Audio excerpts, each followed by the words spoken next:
आज हम second lecture है जो कि हमारा नेचर ऑफ मैटर। क्या है हमारा नेचर ऑफ मैटर।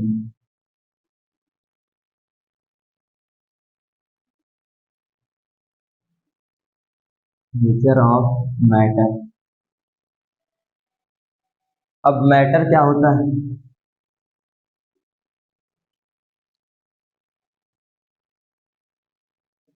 मैटर है जो कि स्पेस ऑक्यूपाई करेगा, occupies space and having mass and having mass। उसी को हम क्या बोलेंगे? मैटर बोलेंगे। और जो मैटर है वो बने होते हैं किससे? एटम जो बने होते हैं वो बना मैटर बना हो सकता है मॉलिक्यूल से, और मॉलिक्यूल्स जो बने होते हैं वो एटम्स से मिलकर बने होते हैं, जो कि मैंने पिछले लेक्चर में आपको बताया था।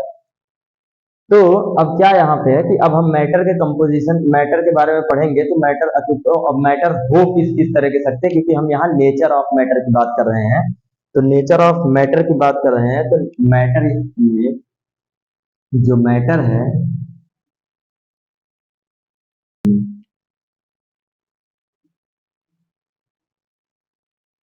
मिक्सचर, और एक हो सकता है प्योर सब्सटेंस के फॉर्म।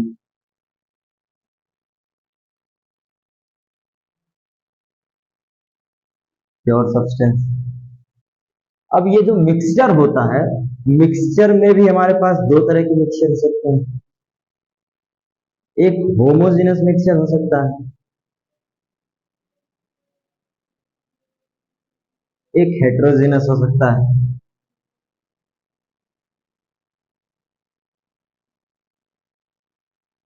एक हेट्रोजेनस हो सकता है। और इसके बाद दूसरा, प्योर सब्सटेंस में भी हमारे पास हो सकते हैं अलग अलग टाइप में। प्योर सब्सटेंस में एक हो सकता है एलिमेंट, एलिमेंट के फॉर्म में जो कि प्योर हो। एक हो सकता है कंपाउंड के फॉर्म में, कंपाउंड फॉर्म में। तो मैटर जो है वो किस किस नेचर हो सकते हैं? एक मिक्सचर के फॉर्म में, एक प्योर सब्सटेंस के फॉर्म में।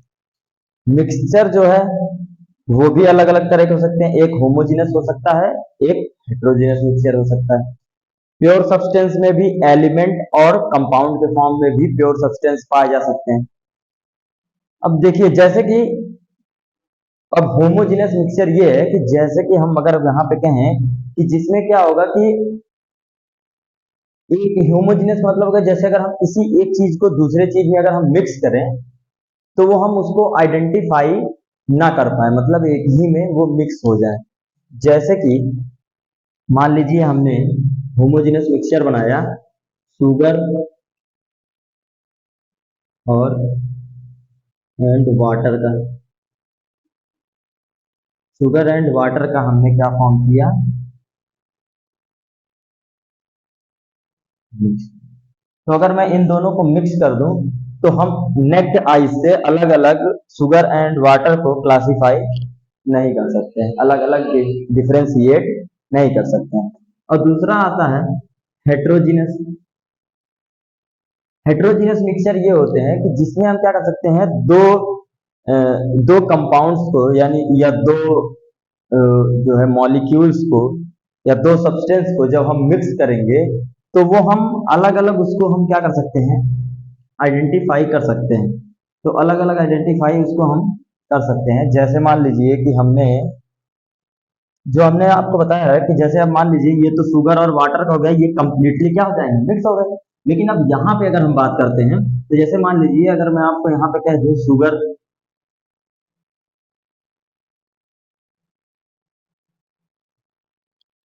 में मुझे मिक्स करना है, शुगर एंड मिक्सर मान लीजिए मैं बना देता हूँ यहाँ पे सॉल्ट, शुगर और सॉल्ट को बना दो तो ये हेट्रोजीनस हो जाएगा, क्योंकि हम शुगर को अलग निकाल सकते हैं और सॉल्ट को भी अलग कर सकते हैं। तो ये अलग अलग ये हो गया हेट्रोजीनस मिक्सचर। और अगर आप अगर भी एग्जांपल समझना चाहें तो ये भी हेट्रोजीनस मिक्सचर में आ सकते हैं। जैसे आप समझ लीजिए कि हमने सैंड सैंड एंड वाटर का मिक्सचर, अगर मान लीजिए अगर हम ऐसे आपको समझाना चाहेंगे ऐसे समझने के लिए, तो सैंड और वाटर को भी आप समझ सकते हैं। जैसे अब मैं वाटर को सैंड में मिलाऊं तो सैंड और वाटर को जो है वो मिक्स हो ही नहीं सकते हैं, वो अलग अलग डिफ्रेंशिएट होंगे, दिखाई देंगे हमको। अब इसके बाद हम आते हैं प्योर सब्सटेंस। तो जब हम प्योर सब्सटेंस में आएंगे तो यहाँ पे आएंगे एलिमेंट की बात करेंगे। जब हम यहाँ एलिमेंट की बात करेंगे तो एलिमेंट मतलब ये समझ लीजिए कि वो हमेशा अपने प्योर फॉर्म में रहेगा और वो सिंगल ही रहेगा। ठीक है, तो जैसे कि आप सिंगल फॉर्म, तो जैसे समझ लीजिए यहाँ पे हमने बात कर ली Cl की, क्लोरीन की बात कर ली, ठीक। और मैंने यहाँ मान लीजिए सोडियम की बात कर ली, और उसके बाद मैग्नीशियम की बात कर ली मैंने, एल्युमिनियम बात कर ली, एंड सो ऑन etc, ठीक। तो और भी बहुत सारे हो सकते हैं जो कि एलिमेंट के फॉर्म में रहेंगे और वो प्योर सब्सटेंस रहेंगे, क्योंकि इसमें भी कोई इम्प्योरिटीज अलग से नहीं है। अब दूसरा आते हैं कंपाउंड के फॉर्म में। तो कंपाउंड के फॉर्म में क्या होगा, जो कंपाउंड होगा वो जो है दो अलग अलग एलिमेंट से भी मिलकर बन सकता है, ठीक। तो जैसे यहाँ देखिए, जैसे मैंने बात कर दी वाटर की, H2O, तो ये किस एलिमेंट से मिलकर बना है, हाइड्रोजन और ऑक्सीजन से मिलकर बना है, लेकिन ये क्या है, वाटर, प्योर फॉर्म में। अब दूसरी मान लीजिए मैं बात कर दूं CO2 की, कार्बन डाइऑक्साइड की, तो ये किससे मिलकर बना है, कार्बन और ऑक्सीजन से मिलकर बना है, कंपाउंड के फॉर्म में है। लेकिन ये भी क्या है, प्योर है, इसमें भी कोई मिक्सचर नहीं है, कार्बन डाइऑक्साइड ही है इसमें, ठीक। तो और भी बहुत सारे हो सकते हैं, जैसे कि सल्फर डाइऑक्साइड हो गया, और उसके बाद हमारे पास मान लीजिए मेथेन हो गया, NH4 हो गया, मेथेन NH4 जिसको बोलते हैं, और उसके बाद एथेनॉल हो गया, ठीक है, C2H5OH जिसे बोलते हैं, ठीक। तो ये सारी चीजें हमारे पास हो सकती हैं। ये तो हुई थी नेचर की बात है। अब हम आ जाते हैं प्रॉपर्टी। और अगर चलिए हम यहाँ पे एक आपको एग्जांपल बता दें, जैसे मान लीजिए कि हम यहाँ पे आपको कह दें कि बटर था हमारे पास, तो हमने बटर को क्या किया, हीट कर दिया। तो उसमें क्या चेंज आया, उसकी को हीट किया तो उसकी फिजिकल प्रॉपर्टी चेंज हो गई। जब वो बटर था तो पहले वो सॉलिड के फॉर्म में थी, जब मैंने उसको हीट कर दिया तो वो किस फॉर्म में हो गया, लिक्विड फॉर्म में आ गया, फिजिकल प्रॉपर्टी चेंज हो गई, ठीक। अब दूसरी आते हैं हम लोग केमिकल प्रॉपर्टीज पे। तो केमिकल प्रॉपर्टीज का मतलब ये होगा, जैसे मान लीजिए हम किसी केमिकल को इतना हीट कर दें कि वो अपनी प्रॉपर्टी को ही भूल जाए। जैसे आप समझ, हम मान लीजिए कि अगर मैं इसी, आपको मैं बटर के ही एग्जांपल्स बता दूं, जैसे बटर, ये बटर है, अगर मैं इसको बहुत ही ज्यादा हीट कर दे रहा हूं तो ये बटर जो है, बटर ना रहकर किस फॉर्म में कन्वर्ट हो जाएगा, घी के फॉर्म में कन्वर्ट हो जाएगा। क्योंकि आपको पता है कि भाई बटर, मिल्क, मिल्क था, मिल्क की जो है केमिकल प्रॉपर्टीज चेंज हुई तो मिल्क कन्वर्ट हो गया बटर में, और बटर को कन्वर्ट कर देंगे तो हो जाएगा हमारा घी में कन्वर्ट हो जाएगा। तो यहां से आके क्या हो गया, इसकी केमिकल प्रॉपर्टीज चेंज हो रही। तो केमिकल प्रॉपर्टीज का मतलब ये है कि जब हम किसी भी चीज में, और ये ऐसे भी समझ सकते हैं कि जैसे मान लीजिए हम, और ये जो केमिकल प्रॉपर्टीज हैं ये डिपेंड करती हैं केमिस्ट्री के टर्म में, ये तो समझाने के लिए था आपको, केमिस्ट्री का टर्म वो डिपेंड करेंगी एसिडिटी पे, किसी भी एटम या मॉलिक्यूल्स उसकी एसिडिटी पे, बेसिसिटी पे डिपेंड करेंगी, और कंबस्टिबिलिटी पे डिपेंड करेंगी, इन चीजों पे ये जो है हमारी ये डिपेंड करेंगी। ठीक है,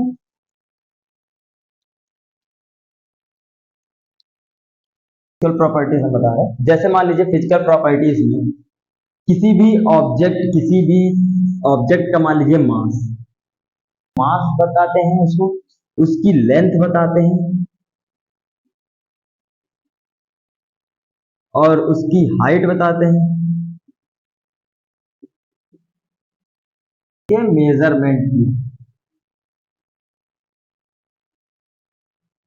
मेजरमेंट।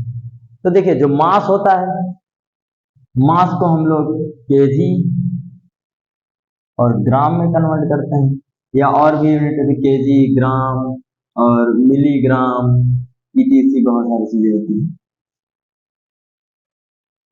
अब यहाँ पे लेंथ में भी आ जाते हैं, तो लेंथ और हाइट दोनों सेम ही है, तो इसको भी हम लोग सेंटीमीटर में, मीटर में, किलोमीटर में और ईटीसी इन सब सभी क्वांटिटीज में हम लोग डिपेंड कर सकते, इसको हम लोग रिप्रेजेंट कर सकते हैं। ये इसकी सब यूनिट्स है, किसमें किसमें इसकी यूनिट लिखी जाती है। अब इसके बाद तो अब हम क्या करें, अब जैसे मान लीजिए कि मास, लेंथ और हाइट ये हो गया हमारे पास, मास और वेट, मास एंड वेट, ये पूछता है कि क्या ये दोनों सेम एंटिटीज हैं कि ये दोनों अलग अलग एंटिटीज। तो इसके बारे में आपको बताते हैं। तो देखिए जो मास होता है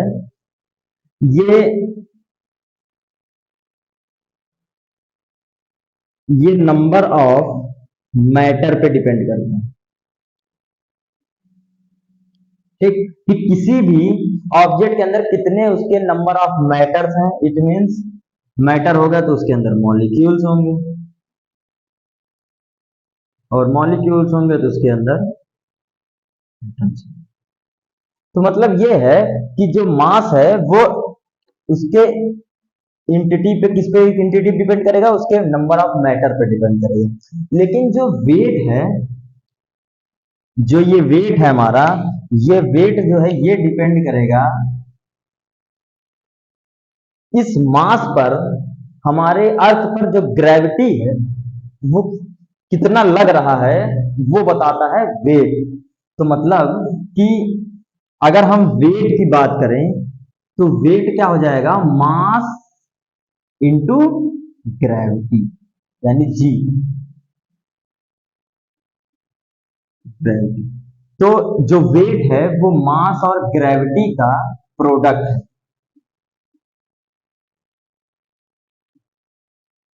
ठीक, तो जो मास है वो नंबर ऑफ मैटर्स, मॉलिक्यूल और एटम पर डिपेंड करेगा,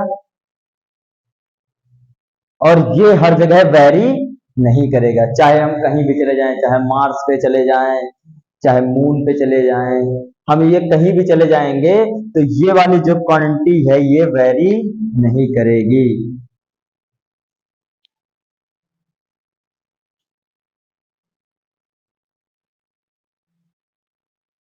चेंज मतलब ये चेंज नहीं होगा, चाहे हम कहीं भी चले जाएं, चाहे मार्स पे चले जाएं, सेम अमाउंट लेके। जैसे मान लीजिए अगर हम 10 ग्राम मास, मास देखिए बोल रहा हूं मैं, वेट नहीं बोल रहा हूं, 10 ग्राम मास का कोई ऑब्जेक्ट लेके और मैं मून पे चला जाऊं, मार्स पे चला जाऊं, तो वो हर जगह वो क्या रहेगा, 10 ग्राम ही रहेगा। लेकिन ये जो है हमारा वेट, वेट जो है इट कैन, ये चेंज हो सकता है।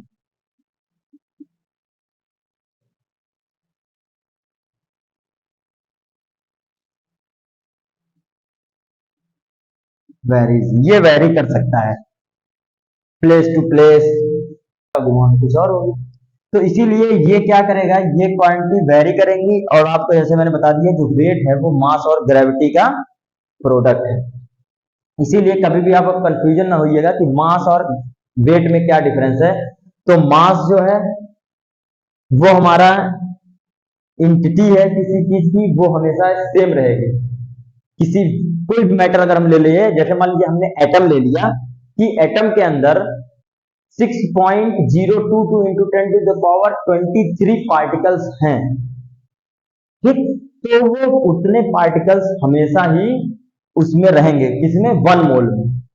1 मोल में अगर 6.022 इंटू 10⁻23 पार्टिकल्स हैं किसी एटम के, या किसी एटम्स, किसी पार्टिकल के एटम्स हैं, तो वहां पर वो हमेशा उतना ही रहेगा चाहे हम कहीं भी चले जाएं। लेकिन जो जो वेट है, ये हो सकता है कि ये हर जगह ये वेरी करेगा। ये हमारे वेट हमारे अर्थ पर भी वेरी करता है। जैसे मान लीजिए कि पता है हमारे अर्थ पे डिफरेंट डिफरेंट प्लेसेस पर ग्रेविटी डिफरेंट डिफरेंट वेरी करती है, लेकिन हम लोग क्या करते हैं, क्योंकि हम लोग अर्थ पे हैं तो अब हर जगह थोड़ी नहीं हम अपना वेट वेरी करते करते चलेंगे।